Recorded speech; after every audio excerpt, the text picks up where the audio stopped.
system. We were playing from the overhook side. So we got to here, okay? Again, if Matthew's not doing anything, I'm going to start to initiate the choke, but he will defend by making his grips. We're going to lurk in the next move if he's using that basically the way. That's why he's a purple belt. He didn't just grab a one hand, he got a baseball bat grip on that hand, which means it's difficult for me to peel. All right, we're going to discuss that on the next move, but let's just say his right hand is stopping my right hand, okay?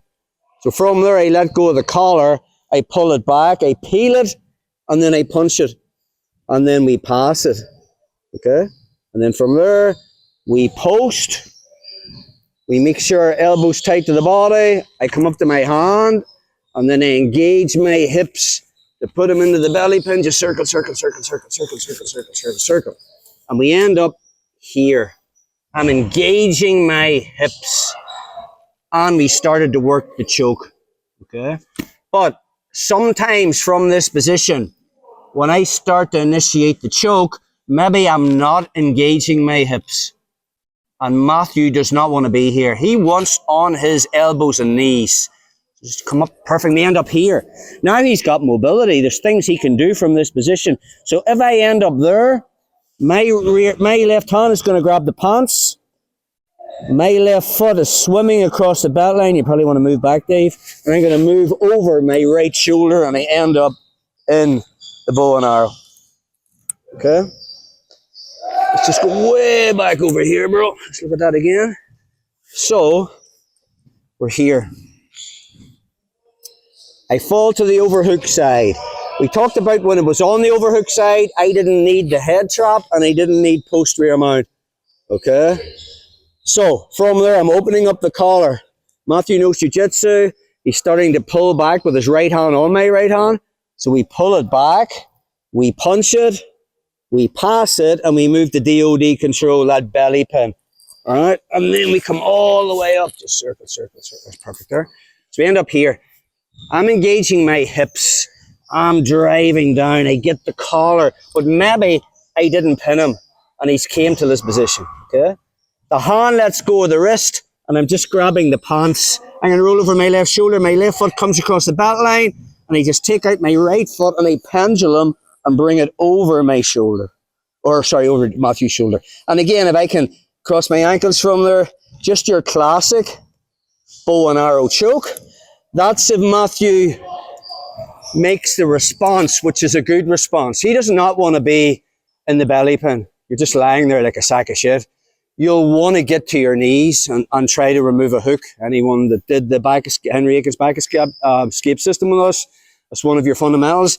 Let's look at if he doesn't go to all fours, I'm going to manufacture the same response. So let's just say I'm on Matthew's back. We're here. I open up the collar, start to initiate. Once he makes that grip, it's going to be very hard for me to finish from there.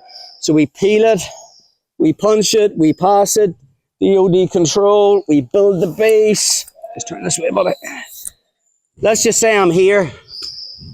I get the hand into the collar, but Matthew doesn't go to all fours, okay? And he won't. I mean, if I drive in my hips and widen my knees, go to all fours, very, very difficult. But I'm going to bait him into how? I'm going to let go of this wrist and take little pressure off my hips. He will come up, if that makes sense. So I'm going to weave my left foot, see the way my left foot is at his left hip. I'm going to take one hook out and bring this one under. And now my hand grabs the pants and I just roll over my right shoulder and bring my right leg over the shoulder and I like to cross. So that's your traditional bow and arrow that most of you know, just from there. Again, we need this control, okay? If I wasn't, if I had nothing over Matthew's right shoulder, his escape is to roll to his knees and see the way he's unwound the choke. Take a back a step, just turn, all right, sit up, bro. So when we get into the bow and arrow, and we're here, the bow and arrow is, I am not behind Matthew here. I am perpendicular looking into his ear, right? So I need something over the shoulder, or he's turning this way, and he unwinds the choke. Take it back a step. If I have something over this shoulder and I'm not controlling the pants, Matthew's going this way and he's unwound the choke again. So thinking about bow and arrow fundamentals when we're here, alright, I need something over the shoulder and something over the pants, if that makes sense. The version that we did in the Iron Maiden system was, instead of having this, we're having this. It's the same thing. He can't turn that way because of that grip. Go, bro. So, just one more time on that. Most of the time you can bait them into it.